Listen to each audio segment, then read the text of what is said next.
And the speaker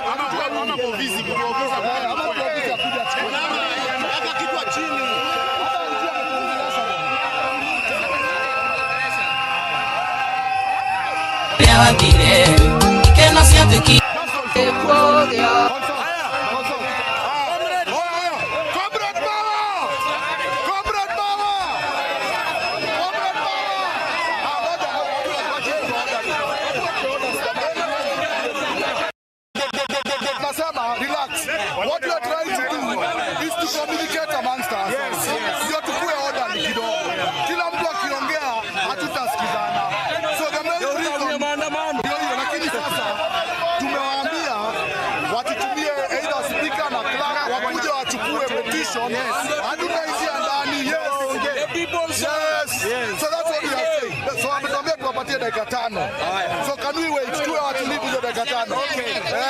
Tunasema akuje mwenyewe. So tunasema tupate 5 minutes. 5 minutes.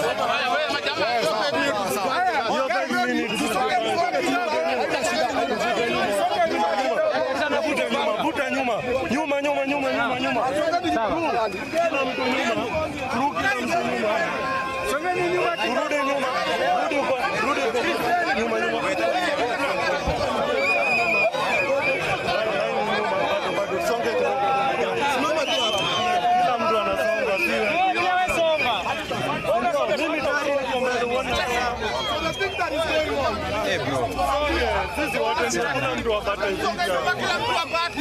Kama ni mimi niko ndani na tunaanza masomo yote.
for the state is given all the support.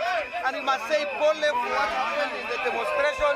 We have seen elements of where police brutality has been meted on the press and the media personalities. This is wrong as a country. We are here to receive your petition. And I want to say that all that you are bringing to us, we will respond, the Speaker will respond officially and speak on the matters of free of the state. Even as we reiterate that I am a victim of restriction to Parliament as we speak. My name is Seth Olale. I'm a Citizen TV reporter. And as we speak, I've been barred from the precincts of Parliament because it is believed that I showed or I relayed information that was live streamed to the entire public. But when you say that we have a right to relay information, and yet you have restricted and you have banned journalists from accessing the precincts of Parliament, isn't it contradictory to what the Speaker stands for? I want to say that the presence of Parliament does not include where we are. You need to understand that this is a parliamentary square.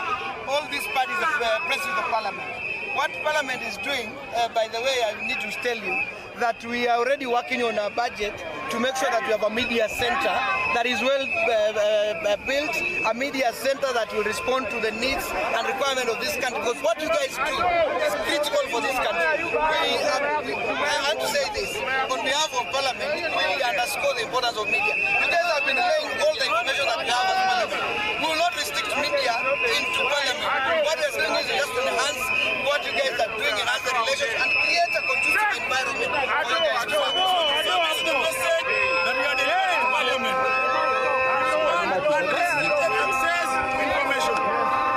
And the most importantly, we know very well that State University of New York supported the construction of media center here. We want that center to be accessed by journalists. That is not even the government money. That is not the Parliament's money. That media center was constructed using State University of New York project. Number 3, we want media to access press gallery. Yes. We cannot have media that is not accessing press gallery. Yes. Which kind of democracy is that? Yes. We know that we got our name for the state from the floor of Parliament. Yes.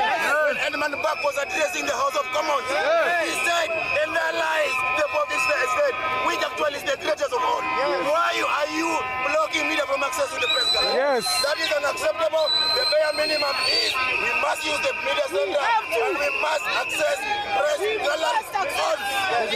Irreducible.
the deficit, the cuts that were supposed to have undertaken on this budget should have been equal to 364 billion.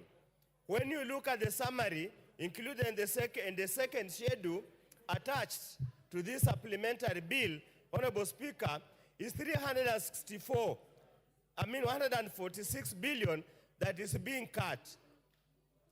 The chairman of the Budget Appropriation Committee, the chairman of Finance and Planning have not come to us to tell us how do they intend to raise the additional 200 billion.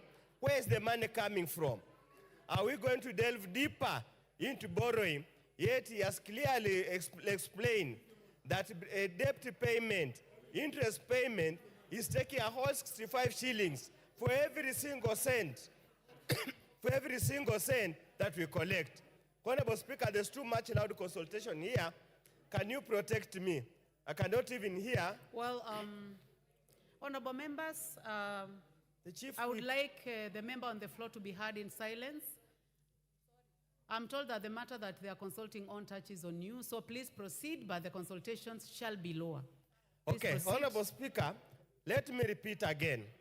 The Budget Appropriation Committee has clearly told us the budget cuts is 146 billion. We were told that the impunged finance bill was raised 364 billion. There has been no explanation how we're going to raise the difference of close to 200 billion. Are we going back into borrow? And yet he has told us the amount we have borrowed so far, we are using 65 shilling for every 100 bob we collect to pay debts. Are we going to dig deeper into debts? Are we going to delve deeper into the debt? Or are we disregarding the simple theory, simple statement that when you are in a hole, you stop digging? Are we digging deeper and deeper? Honorable Speaker, thirdly, Honorable Speaker, we appropriate money, but hardly is the entire appropriated funds ever disbursed to MDS. As we stand here, last year we were told 30 billion was never disbursed to the counties. CDF itself has got about 13 billion. And if you go through all the state departments, do we do budget for the sake of it, or are we serious in a budget making process? Or do we make avenues to keep on piling pending bills so that we can benefit from interest charges and court awards? As we propose, as we support, it's time to go back and look at budget making process in this country. Thank you, Honorable Speaker.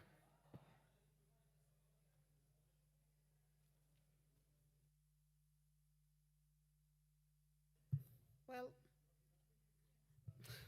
thank you. So in the absence of the Honorable Johanna Ngeno, this chance will go to the Honorable Rebecca Tonkei, member for Narok. Thank you, Madam Speaker, for giving me this opportunity to support the budget estimate financial year, the supplementary budget one. Madam Speaker, there are so many things that goes into this budget, which I really support. Madam Speaker, I want to thank the chairman of budget for making a very good presentation on the supplementary budget. Madam Speaker, when you look at 650 billion that goes to the education sector, Madam Speaker, this is something that some of us are very excited about, because when you look at JSS, where every student will get 10,000 shillings per year, Madam Speaker, this is encouraging because many parents cannot afford to pay for their children to be in school. Madam Speaker, there is also the issue of interns, the 46,000 interns who have been employed on contract for the last 1.5 years. Madam Speaker, many interns, especially all over the country, have been talking about when is their confirmation going to be. And I want to thank the Budget Committee for agreeing with the Departmental Committee on Education to have the teachers to be confirmed, the 46,000 teachers on JSS, and even some in primary schools who are on interns. Madam Speaker, We know there are 4,000 teachers in primary schools who are also in interns, and 42,000 on JSS. Madam Speaker, there is also the issue of infrastructure, which is secondary school infrastructure. We all know that we struggle a lot getting classrooms for our students, and they are overcrowded. And Madam Speaker, for this allocation to be in the budget, Madam Speaker, this is also a very good thing to have been done by the budget committee. Madam Speaker, the school feeding program, whereby we have 3 billion allocation for the school feeding program, it's also another thing which is encouraging, and it is very good, and it's been captured, and we thank God for that, and thank you, the budget committee. Madam Speaker, there's also, when you look at the bottom up, you know, the Kenya Kwanza is talking about the bottom up.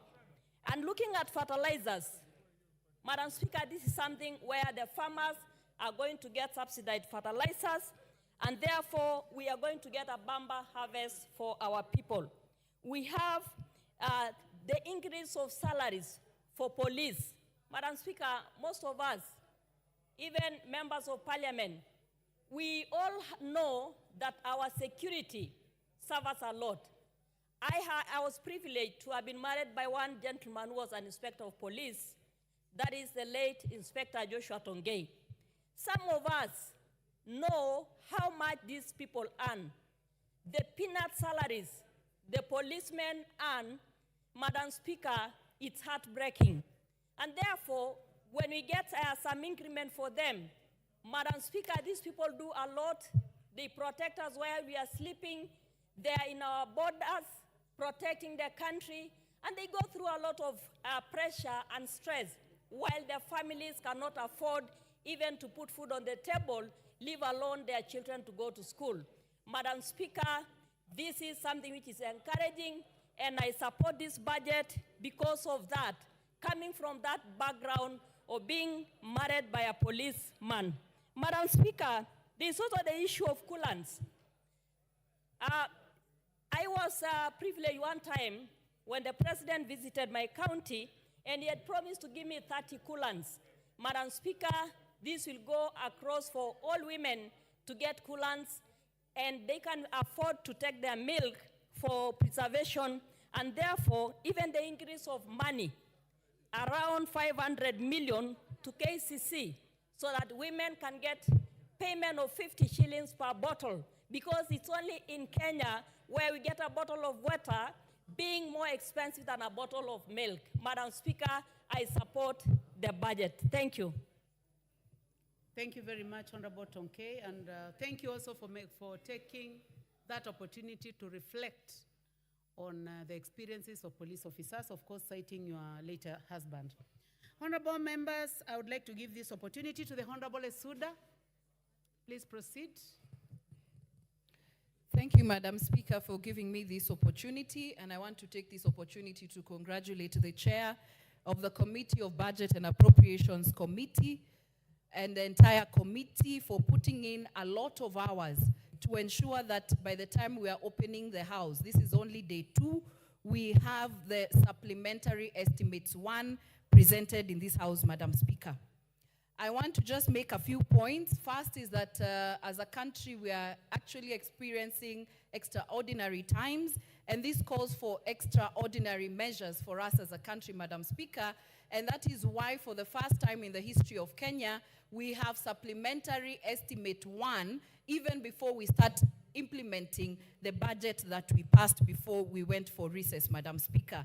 And this was occasioned by Kenyans speaking to us as the leadership, from the topmost leadership, the president, all the way to us in the National Assembly and the Senate, all the way to the counties, and even to the members of the county assemblies, Madam Speaker, by talking to us and telling us that, hey, we do not want to be overtaxed, and even as you tax us, we want to get value for our money. And that is why, Madam Speaker, His Excellency the President did not assent to the finance bill, and that is why, as a committee and as a House, we have revised and we have rationalized the budget to fit onto the shoe that we are wearing as a country, Madam Speaker.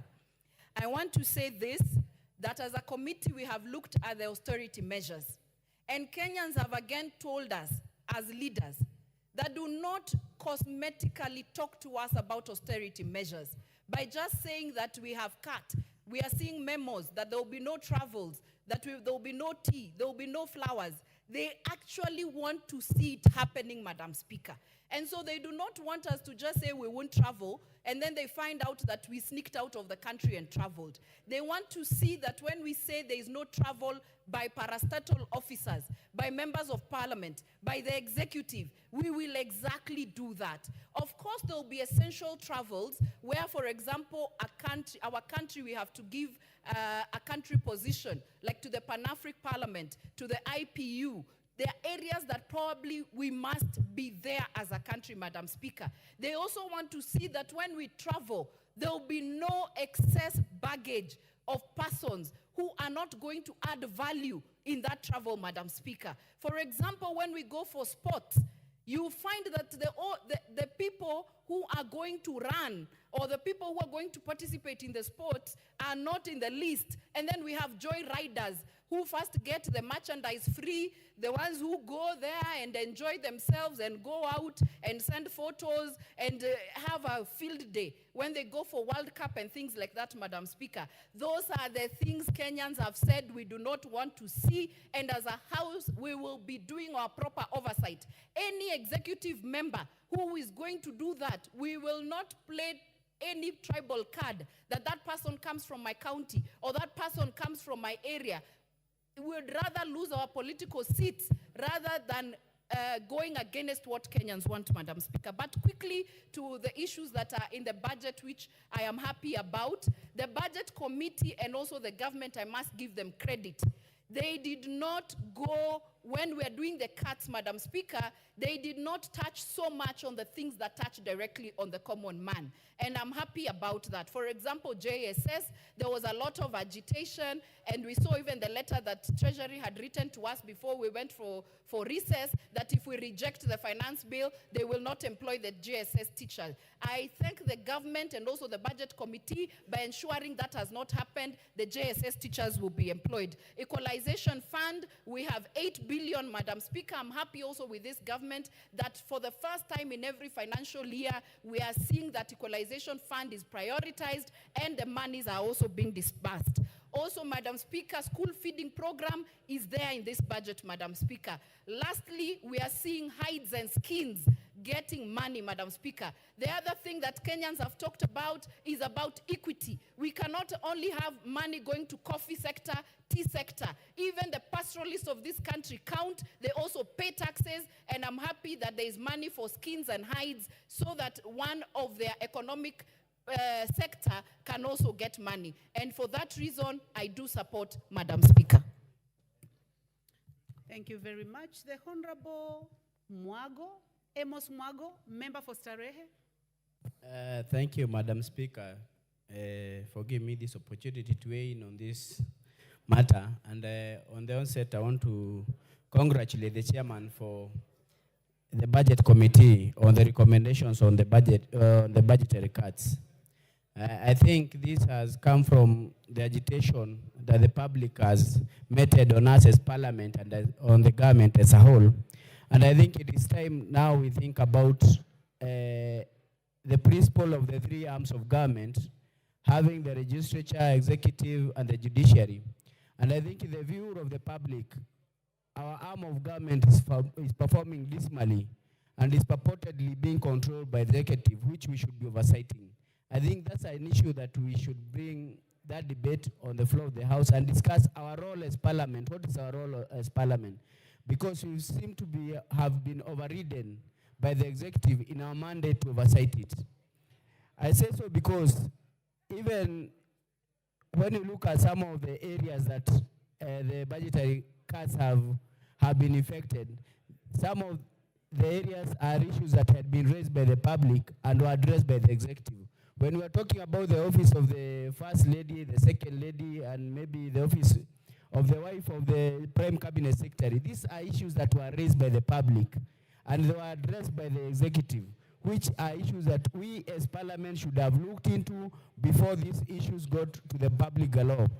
I tend to think we also have missed on some of the priorities on the budget cuts, because what the Kenyans are saying, the excesses by government and state officers, there's a very big loophole in how money is spent in this government. The giant of corruption, that's where people are addressing their issues. They are saying those are the areas where we should have budgetary cuts. But it's so shameful that now that we didn't pass the finance bill, we've retorted to cutting budgets for very critical areas, like the chairman for health committee has just stated that there's a machine that was supposed to be bought by Kenyatta Hospital. That has to be forgone, but there are people still earning allowances, whereas such crucial machines have been affected by the lack of passing the finance bill. These are the issues that we should talk as Parliament. So we need to prioritize what Kenyans need. We have to do the budgetary cuts in the areas that Kenyans do not seem to feel like there are more urgent issues, but those critical areas, that's where we should effect these budgetary cuts. The second thing is the issue of RDAs and the duplication of duties among very many government agencies. It is time that in our different committees, there are so many agencies that tend to duplicate duties and people earning so much money, doing the same thing the same way. And this is why I really want to agree with the chairman for budget committee when he talks about when you have different engineers from all road departments in a certain constituency earning money for the same work. These are some of the areas that we should look at. We saw when the county governments, after the election, the county government of Kisii, the governor Simba Arati went ahead and really did really came out and brought a huge number of workers who are ghost workers. I believe if such a small county as Kisii County had so many ghost workers, it is time to audit all the employees of the government so that we can know which employees are duplicating tasks, so that we can address this issue of money going through the wrong hands. Also, we need to address the issue of the giant element in our budget, that is the recurrent expenditure. We need to see how productive is the recurrent expenditure. This money that we're spending on salaries, are we getting equal value in return from the amount that we're expending, so that we can know where to cut on these budgets? We also have the issue of pending projects and affordable housing. We tend to introduce new projects, but we have so many projects that are pending. In my constituency alone, we have the Jivanji housing project, Pangani housing project, Sarai Point housing project that was launched by the president, but has not taken off. But you're still planning and actually allocating money for more development on affordable housing, whereas even the ones that had been started by the previous regime are not yet done. These are some of the issues that we need to look at. And these are issues that we need to address. And we really need to respect our middle class and the people who are paying taxes in the informal sectors. We cannot increase taxes on the imports in this country. And also the Honorable Sylvanus Osoro, member for South Mogirango. Thank you very much, Honorable Speaker. Honorable Speaker, I also want to support, as I make my contribution in regard to the report by the Budget and Appropriation Committee, Honorable Speaker. Honorable Speaker, we are living in very interesting times.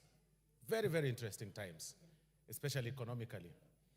It requires us, Honorable Speaker, to take a lot of measures, very, very many measures, Honorable Speaker, so that we can be able to live within our means, Honorable Speaker. In fact, even on personal life, members and even people in public service have been accused of living large. It's now about time that even as we talk about the national budget cuts, we also talk on budget cuts on even our personal homes and even our, way of life in terms of operations, Honorable Speaker. Honorable Speaker, the challenge this country has had, though, is allowing ministries and departments to put in some very useless or avoidable, things that can be avoided in the budget. And when I was watching yesterday's debate by the economic team on one of the mainstream media, Honorable Speaker, one person raised a very, very important issue, that you get a ministry or an office of government purchasing a bottle of water at a cost of 800 shillings, Honorable Speaker. And those are some of the questions that people are raising out there. That how is it that we sometimes want to talk about the budget cuts, or rather raising funds, when some people live large within the offices?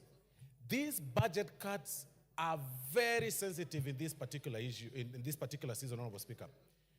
When you were listening to the different departmental committees or different departmental bodies in government and ministries, you would see, looking at the faces of the people presenting and seeking to have their budget cut reinstated, you would wonder, and we were tempted to ask them, where do you want government to raise money from?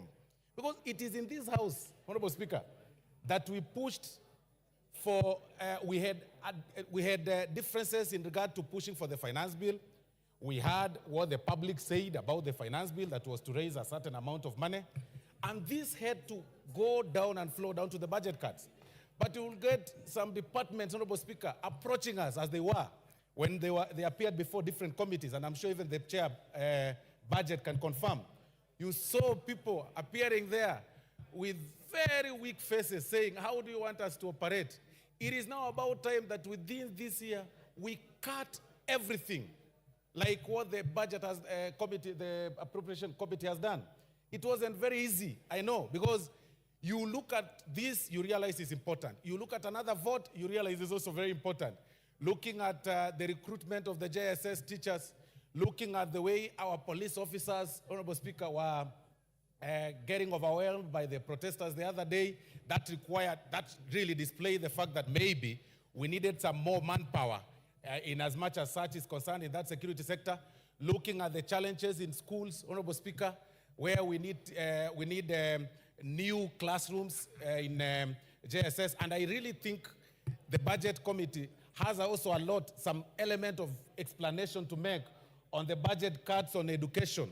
Because I think 12 billion, or rather 10 billion, is a little too high in terms of cut. Maybe we ought to have, challenged one area of cuts and put more need on education because of the need that is required on the school. So, Honorable Speaker, these challenging times requires that people tighten their belts, because it is not easy to live normally in abnormal times. Even in this house, Honorable Speaker, there are things that will be affected. We are not going to have foreign travels as much. Our staff members that had to, they needed some pay rise will also be affected. And this must go out in the public so that people get to know that members of parliament are also affected, because there is a perception out there that members of parliament live large and you need to cut their salaries. Please confirm to them that we are now also affected. It is not only the members of the public or of the other ministries that have been affected. Even members of parliament have been affected, from their staffing to their operations, and we have accepted. Your two colleagues. Thank you. The Honorable Babu Owino, member for... Thank you very much, Madam Speaker. Mbakasi. Thank you so much. Madam Speaker, I rise to support this budget on the following grounds, Madam Speaker: that we need a budget that is based on development, a budget that is not based on or does not look on only the recurrent expenditure as a nation, because, Madam Speaker, we need our children to go to school. We need to employ more teachers. We need to employ more doctors. We need medicine in hospitals. And we need development in different regions. We need industries. We need factories that can provide jobs to our young men and women in this nation. Madam Speaker, we do not need a bloated budget that is favoring patrimonialism. A budget where a cabinet secretary was buying a python belt at 800,000 Kenya shillings and crocodile shoes at 2 million Kenya shillings, and said that they have a weakness for finer things. This budget, as it is, Madam Speaker, is going to cater for the interest of Kenyans, because we must cut our coat according to our size. I have a point of order. Honorable Babu Owino, I have a point of order from the Honorable Cynthia Muge. What is out of order, Mheshimiwa? Madam Speaker, I'm just wondering if the Honorable Babu Owino is in order to mention that whatever belt or whatever watch whoever is wearing, Honorable Speaker, was budgeted or was funded by the budget of this country. Madam Speaker, because before that cabinet secretary became a cabinet secretary. So what is out of order? On the statement of fact. Statement of fact, Honorable Speaker. And can he prove that that was budgeted for in this budget and in this government's budget? Yes, Honorable Babu Owino, I would like you to respond to that. Madam Speaker, we know very well the kind of a lifestyle the cabinet secretary was living before he became a cabinet secretary, and we know how he was dressing. But again, he went on record, and it is a statement of fact, not factoids. Went on record and said that he was in possession of a crocodile belt worth 2 million Kenya shillings, and his salary is not even that amount. So, Madam Speaker, the honorable member here should not defend such acts. As I proceed, Madam Speaker, please do not interrupt, because Babu Owino, I would like you to encourage you to be factual, because you only have 5 minutes and I know you have a lot to say. Please be factual, be aware of standing order number 87. You may proceed with that in mind. So, as I proceed with my submission, Madam Speaker, it is very clear, if I want to talk about this issue of the debt question, that, Madam Speaker, borrowing in a nation is not wrong. But borrowing to fund recurrent expenditure is wrong. Borrowing to sponsor patrimonialism is wrong. Borrowing to steal that money in terms of corruption is wrong. And any money borrowed on those lines becomes unproductive debt, which is not beneficial to our nation. Borrowing, as was opined by Franco Modigliani, an Italian-American economist, who said clearly and came up with the theories of consumption, to be precise, life cycle hypothesis, and he came up with the idea of the debt system, that you can borrow what you should enjoy in 70 years to come. You can enjoy it now, borrow and enjoy it now as you repay for it in quantum minute basis. So therefore, Madam Speaker, borrowing is not wrong, but borrowing for corruption is wrong. So I stand to support this budget, because the Gen Zs spoke. These Gen Zs, they're in universities. They need the varsity fees to be reduced.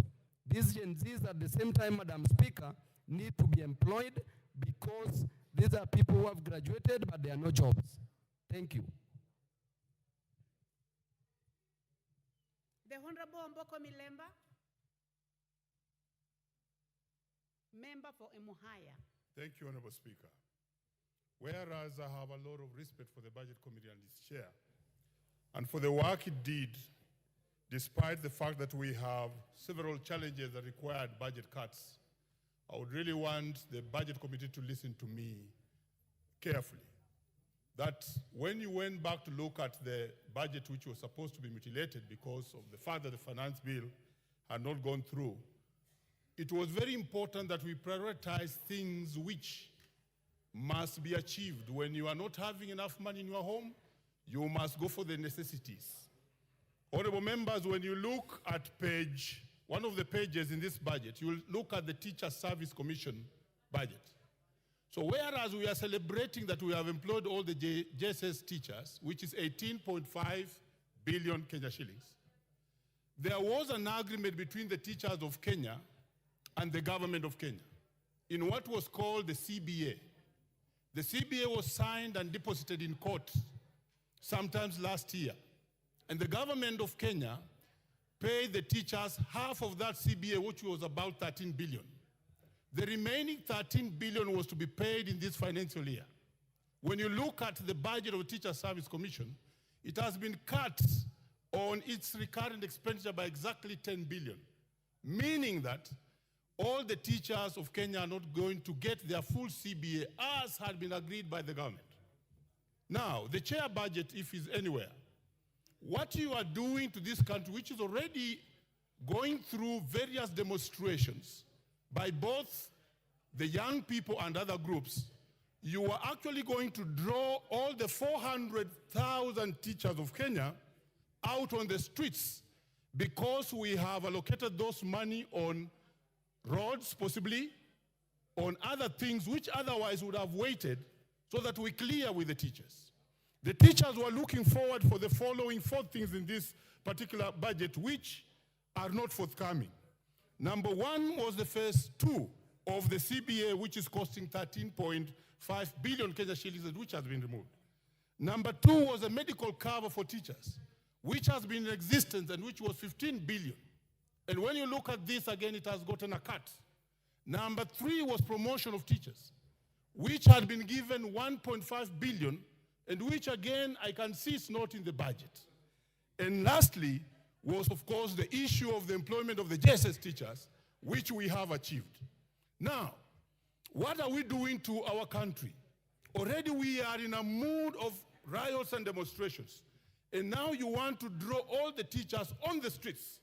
In fact, the leadership within the budget committee, I wish the chair was here, this is a step of trying to incite the teachers of Kenya to get out of class and go to the streets.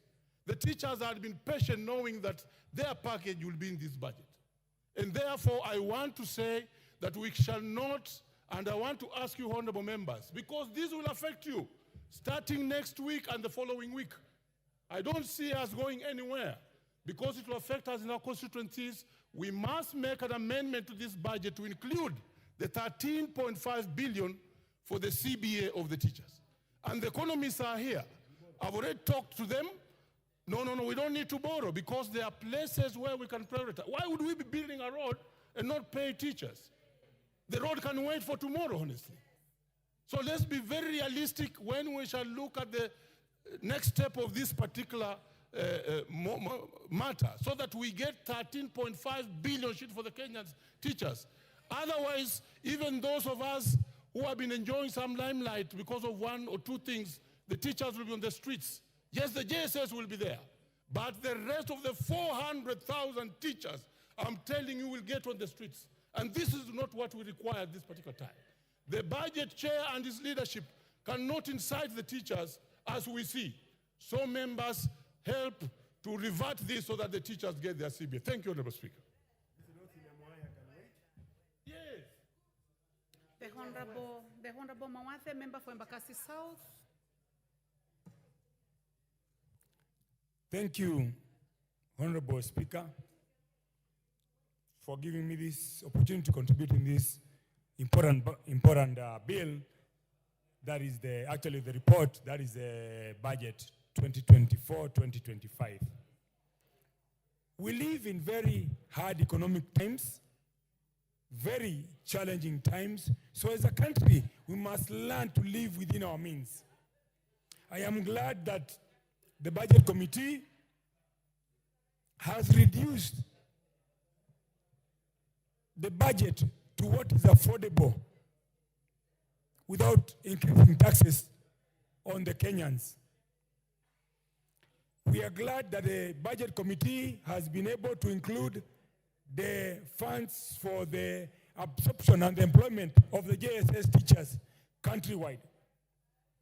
One of the things that is missing or lacking in this budget is the funds for the feeding program for the kids in the slum areas, school feeding program. We've noticed that there is school feeding program funds for the Asal area, but I can assure you, most of the students in the slum areas, most of the parents are actually poorer than the people that are living in the Asal areas. So, Mr. Chairman of the budget committee, we urge you together with your committee that the next budget we must include the budget for feeding program for the slum areas. Also, there is need to put more funds for additional classes in Nairobi schools. And the reason is when people graduate or finish their school, they come to look for employment in Nairobi. They get married in Nairobi. They get the kids in Nairobi. The population for Nairobi has grown from what was about maybe 7 years ago, 8 years ago, 2.5 million people to about 3.5. It was 5.5 during the last election. I am sure it will be about 7 million people. And yet, the number of the size of land is not growing, and the demand for schools is increasing every year. With those few, I do support. Thank you. The Honorable Andrew Okuome, Member for Karachonyo. Thank you, Madam Speaker. Madam Speaker, we all know where we are coming from. The 2024 finance bill was rejected all through by the President and the people of Kenya. If we are not careful, we may generate another problem. This estimate must address that feeling outside there with the people. We know the cost of living is a cause of the problem we have in Kenya. Cost of manufacturing the same, and cost of business the same. Are we addressing these issues? Because these issues are responsible for employment. If we do something that will encourage investment, we'll be creating employment and therefore solving the problem which is outside there in the public. Madam Speaker, people want to see the impact of our taxation, the impact of our budget. If I take, for example, CDF, I would urge the chairman of budget committee to ensure that he doesn't interfere with CDF. That's where people are feeling the impact of what the government is doing. If we go to attack the CDF, reduce it, it means we are reducing the number of children we can support in education. We are reducing the number of classrooms we can build to encourage education. We will be telling the public that we are not addressing their issues fully. There are many areas we can reduce without creating a public outcry. I urge, and I really urge, and I agree with my colleague who had also spoken, is a trade unionist in the teaching service, and therefore what he says is really coming from practical experience. I say that we should not reduce anything to do with what goes to the general public. Madam Speaker, having said that, let me also say something about the borrowing. We are still going for borrowing again, and this is what we have been told is a real cause of the problem in Kenya, and we are still going for that again. I really urge that we don't go for borrowing again in this country, because doing that is going to cause us problem. People are going to say, but this is what caused the problem. They are going to continue on the street again. So I urge that we don't go for borrowing, even if it means a reduction of expenditure again in areas which are not essential. Let us go for that as an alternative. Madam Speaker, thanks so much.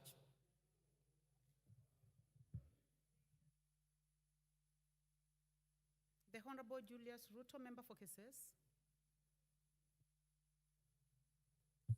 Thank you so much, Madam Speaker, for giving me an opportunity to also raise an input to ongoing discussion on Supplementary Budget 1. Madam Speaker, we are aware that we are here because of the current unprecedented events that took place, that it cost us now to even prior to commencing operationalizing the financial year 2024-2025, which the period has just commenced in this month of July, we are now back to discussion on what will we be doing to ensure that we run the country.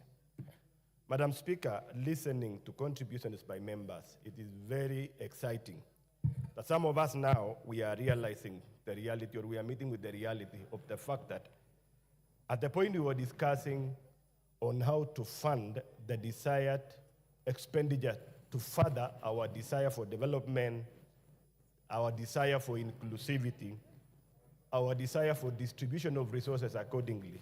Now we are here discussing how we are going to manage by reducing what already we had excited our intention. Madam Speaker, it is at this point now that we need to speak to ourselves. Talking generally on the aspect of financial management, talking generally on the clear agenda that the Kenyans are speaking to us, that we need to focus. There are many things that we need to speak about.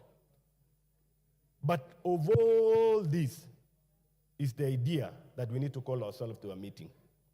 Every person in governance, be it from the president, the cabinet secretaries, the head of departments, semi-autonomous agencies, parastatals, even including devolved government units, that the reality here is that we are faced with difficulties, stress in our limited resources we have. The debt limit, that the cost of debt, the interest, looking at the budget that we are discussing now, 1.2 trillion, is here marked for a first charge called prepayment of debt, not even discussing the retirement of the principal amount of debt. That's the reality where we are now. It is at this point again that the economy and Kenyans are panning for them to be considered so that we have equal life as Kenyans. We have equal opportunity to access even the little resources to support our lives. We are looking at economic agendas that is going to spur the growth of our economy. But here we are now lamenting what are we going to do. That we cannot support more borrowing. But again, the deficit on what we need is taking us that direction. That we cannot finance the existing debts.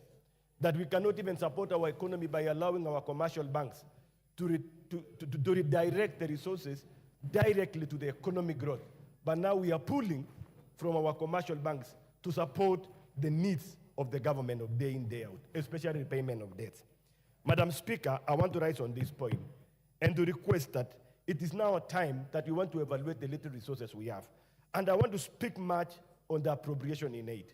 Looking at the report of the Budget and Appropriation Committee, they are raising a concern that during the budget making process, agencies, SAGAs, MDAs are not putting a full disclosure on what they are collecting as A&A. You see, it's a concern. Only that during supplementary is when they come forth and say, please, would you mind to consider expanding our budget, since we have now realized we have an opportunity to raise much. And during the budget making process, we are going through a lot of stress. We are going to kill a lot of other programs. Yet there are people who are in government and they cannot give the right information when it is required. It is at this point that I want to call on all agencies, including this House, the Parliament, and the committees on oversight, that let us extend our eyes beyond and begin to look at around this area. Other issues that I want to call upon is devolution. Devolution was brought to support growth of our economy, so that we stop only looking at the stressing our main budget. Can we look at other areas that is able to generate production, support the basic need, and then we begin to discuss about manufacturing, we begin to discuss about growing our economy, removing it from trading economy to a production economy.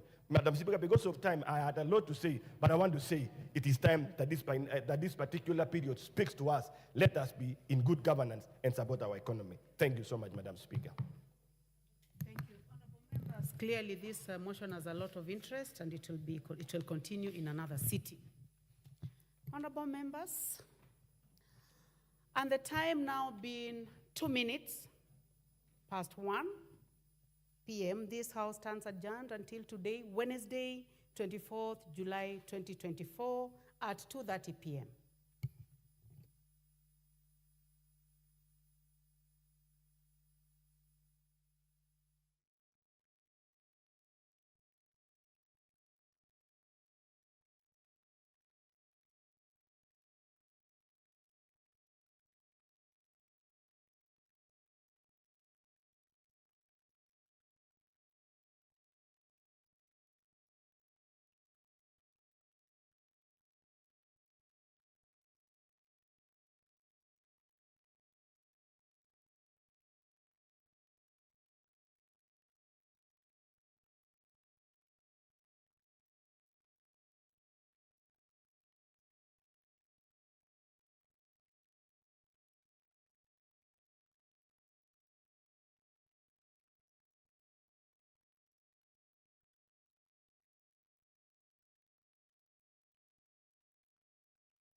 Are we ready? Good. Over the past 1 month, Kenya's credentials as a democratic nation have been severely tested. During this time, the country has engaged in a difficult public conversation, providing an opportunity to reflect deeply on the relationship between fundamental rights and democratic freedoms, our collective aspirations for prosperity, and efforts to secure opportunities for all, and the imperative to advance national sovereignty and the security of the state. In this discourse, the people of Kenya have expressed their views on governance, development, economic management, national finances, and many other aspects of our nationhood. It is of utmost importance that the government takes measures to affirm our commitment to actualizing the people's aspirations, assure citizens that the state exists to serve them efficiently and with integrity, and to signal to all that our national values and principles of governance are the foundation of our national dispensation. The issues that have come to the fore requiring expeditious attention as matters of urgent priority include an accelerated program to significantly increase our food production and agricultural sector development, in addition to the interventions that we already have, so as to reduce the cost of living and enhance food security in our country. And together with it, to provide requisite raw materials for our agro, our value addition, our manufacturing, and our industrialization agenda. The need to expand existing job creation opportunities and programs, and to create new interventions to address unemployment in order to absorb thousands of unemployed young people and provide them with gainful employment opportunities. The necessity of a public conversation on innovative, prudent, transparent, and accountable use of public resources, along with people-friendly mechanisms for domestic resource mobilization and reducing public expenditure in a manner, accumulation, including prudent financial management, are taking to reflect at length on these issues that have been brought into sharp focus by the people of Kenya. I also promised to consult widely on the way forward, and I also promised to craft a broad-based government that would harness the enormous potential in our country to turbocharge our economic transformation and to provide for inclusive growth. While the events of the past 1 month have caused tremendous anxiety, concern, and uncertainty, the crisis has presented us with a greater opportunity as a nation to craft a broad-based and inclusive citizen coalition for national transformation and progress, made up of all Kenyans from all walks of life. It cannot be denied that our nation has been in a crisis caused by multiple and complex factors. Neither can we turn away from recognizing that the opportunity before us is greater than the crisis.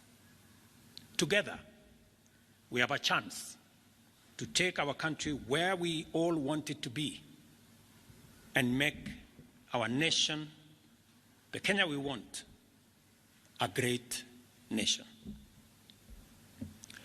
For these reasons, I have consulted extensively on one, the need to enhance, broaden, and deepen the National Economic Turnaround Plan set out in the Bottom-up Economic Transformation Agenda to incorporate a wider range of ideas, programs, and interventions that will facilitate job creation, robust debt management, enhanced transparency and accountability in the use of public resources, and enhance domestic resource mobilization and optimize public expenditure in a manner that gives all of us a chance to live within our means. Consequently, I have started the process of forming a new broad-based cabinet to assist in driving the urgently needed and irreversible transformation of our country. I nominate the following first batch of 11 individuals for consideration and approval by the National Assembly for appointment as Cabinet Secretaries and Attorney General. Ministry of Interior and National Administration, Professor Kithure Kindiki. Ministry of Health, Dr. Deborah Mulongo Baraza. Ministry of Lands, Public Works, Housing, and Urban Development, Alice Wahome. Ministry of Education, Julius Migosi Ogamba. Ministry of Defense, Aden Bare Duale. Ministry of Agriculture and Livestock Development, Dr. Andrew Mwihia Karanja. Ministry of Environment, Climate Change and Forestry, Roslinda Soipan Tuya.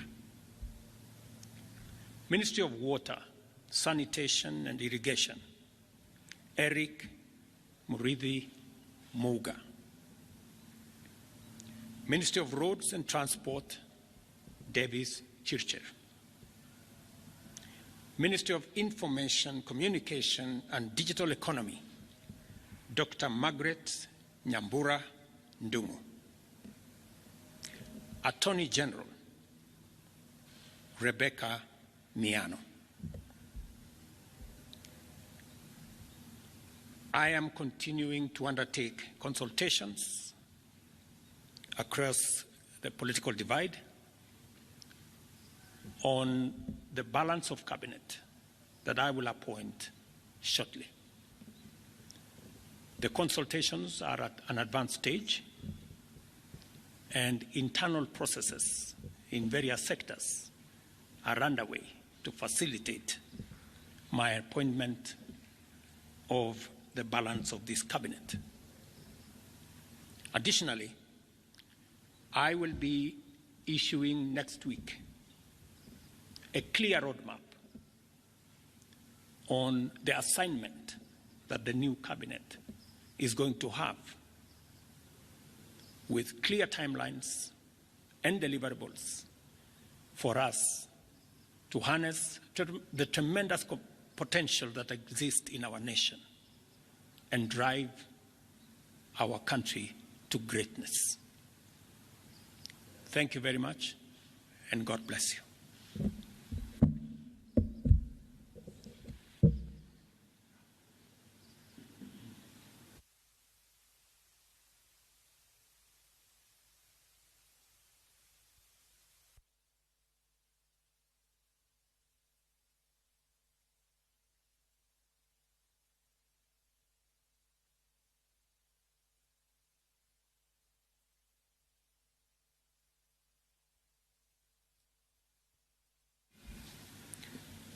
The necessity of a public conversation on innovative, prudent, transparent, and accountable use of public resources, along with people-friendly mechanisms for domestic resource mobilization and reducing public expenditure in a manner to make sure that we live within our means.